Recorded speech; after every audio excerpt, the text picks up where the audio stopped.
We've all heard the story about weight loss, haven't we? It's all about willpower, counting calories, cutting carbs, discipline. Right, that's the standard narrative. But what if that whole story, what if it's just fundamentally off? What if it wasn't about more effort, but about finding some quiet?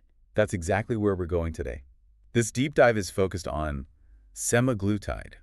Yes, the medication people talk about for weight management. But we're looking past the headlines, right? Beyond just appetite suppression. Way beyond. We're getting into something much deeper, really quite surprising, based on our sources. Yeah, because we came across Dan Hollis, and he's definitely not just pushing another weight loss product. Not at all. One source even calls his approach decoding emotional amnesia.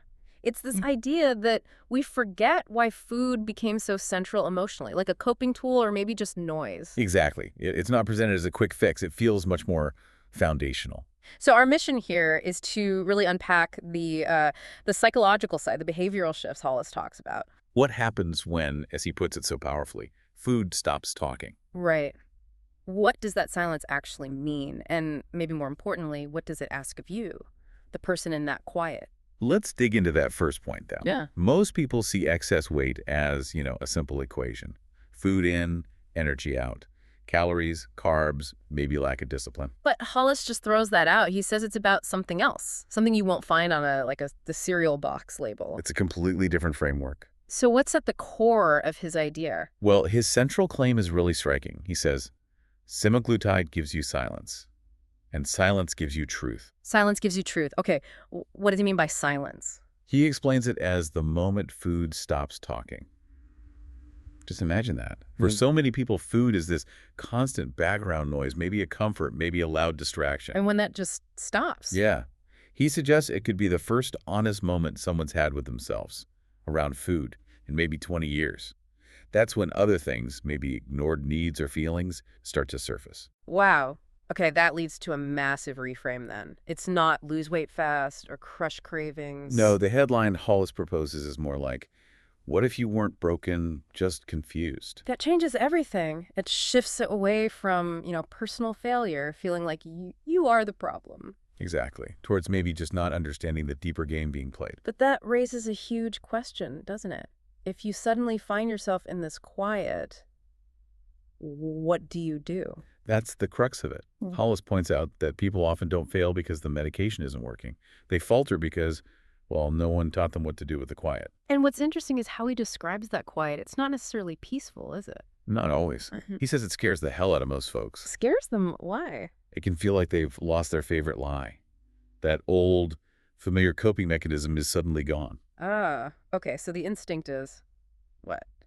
To run back to the noise? Pretty much. Reaching for what's known, even if it's not helpful. He mentions cheese puffs, cheat days, chaos. Just trying to fill that silence again. So what's the alternative? How do you handle the quiet constructively? Hollis talks about building scaffolding in that space semaglutide creates. Scaffolding. Okay, like a support structure. Exactly. And he breaks it down. It includes framework, understanding your new reality around food, identity, seeing yourself differently, not just as someone defined by cravings. Then ritual, actively replacing old food habits with new, meaningful routines. And finally, language, changing the way you talk to yourself about food, your body, your progress. So it's clearly about much more than just the number on the scale. Oh, absolutely. Yeah. He says it's about rewriting the story people were too full to finish. Wow. This is the stuff, he says, that no one's monetizing. It's the deep work that can't be packaged. The internal architecture. Precisely. And that internal work fundamentally changes how you view setbacks, too. Hollis has this radical take on failure. How so? Most people see failure in weight loss as, well, failure, the end of the line. Right, but he says it's not a sign you're weak or broken. Instead, failure is a message. A message? Yeah, or a moment of feedback, a data point. It's just information, something to learn from, not beat yourself up over. That's a huge mental shift. So what about relapse then? People feel immense guilt about that. He views relapse not as some betrayal of progress, but more like the brain just asking for an old familiar rhythm. It's a signal. A signal to pay attention to, not ignore. Exactly. He warns that just pushing through or ignoring it can lead to fracture. It's not about judging yourself. It's about understanding what your system is telling you. Okay, so this ties into a really key insight he has. Yes, that most people aren't failing semaglutide. They're failing to prepare for what comes after it.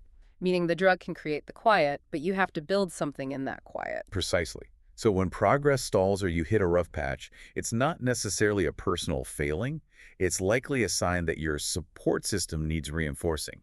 The scaffolding needs work. So how do you actually do that? Respond to setbacks without shame? Hollis suggests approaching them with curiosity instead of judgment, Curiosity, okay. making those moments almost sacred opportunities for insight. He puts it bluntly. The shame isn't in failing. The shame is in pretending you were supposed to be perfect. Oof. That hits home. Yeah. And he encourages you to fail forward, Fail forward. asking yourself, what story am I telling myself about this failure? And Mhm. is that story actually helping me become who I want to be? Yeah. It's about interrogating the narrative. That requires real self-awareness, moving past years of maybe self-blame. It's a conscious practice. And what's really compelling is how Hollis connects this psychological work back to the biology, but also moves beyond it. He acknowledges the science, like the GLP-1 receptors and appetite changes. Right. But his focus shifts to the meaning that emerges when food isn't constantly acting as a comfort, noise, or constant co-pilot. That's when the real work starts. That's what he says. The real work begins when the cravings stop. That's when the truth shows up. When that constant companion goes quiet, there's finally space. And it's not about doubling down on willpower then. No, he explicitly says willpower isn't the core issue. People falter, he argues, because no one helped them rewrite the rituals that define their identity. It's about building a life, a self, where food isn't the main coping tool. Exactly. What happens when that tool is suddenly less effective or silent? You need other tools, other connections. That's precisely his point. He says you didn't lose control, you lost connection. Connection to what? To your hunger cues, to your purpose, to yourself.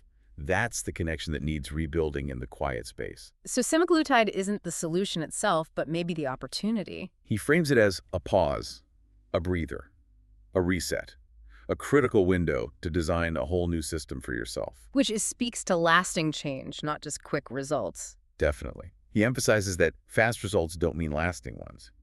And the scale, it doesn't measure self-trust. I like that. And he has that powerful line about cheating. Oh yeah. Semaglutide isn't cheating, it's adaptation. The real cheat is pretending willpower was enough. That reframes the whole debate around these medications, doesn't it? It does. It positions it as a tool that enables a necessary psychological shift, not a bypass around the real work. And that work involves replacing habits, not just stopping them. Yes, every habit linked to the old patterns needs a replacement. Biology gives you a boost, but only identity keeps you moving. Identity keeps you moving. Okay. And maybe the most crucial part, you don't hold on to weight loss with discipline, you hold on to it with alignment. Alignment, meaning your actions match your deeper self, not just forced compliance. That seems to be the idea.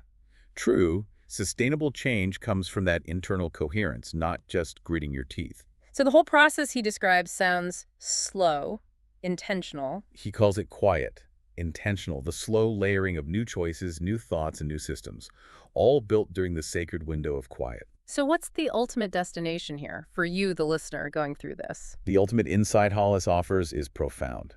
He says weight loss, seen this way, is not about becoming someone else. It's not. It's about finally having the space to become yourself, Yeah. reclaiming the self that was maybe buried under coping mechanisms. Wow.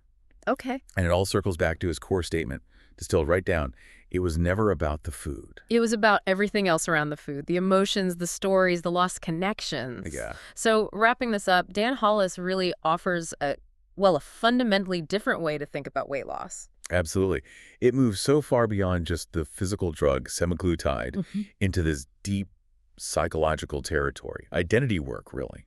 Yeah. Enabled by the silence. It's about self-discovery, much more than just shrinking your waistline. And it really shows how looking closely at one specific thing, like this medication and the philosophy around it, can actually reveal some pretty universal truths, doesn't it? Yeah, about how we cope, how we change, how we find ourselves.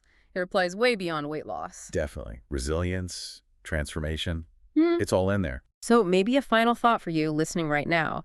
What noise in your own life, maybe not food, maybe something else, what noise might be stopping you from hearing your own truth? And if you could find some quiet, what intentional scaffolding, framework, identity, ritual, language could you start building in that space to really become yourself?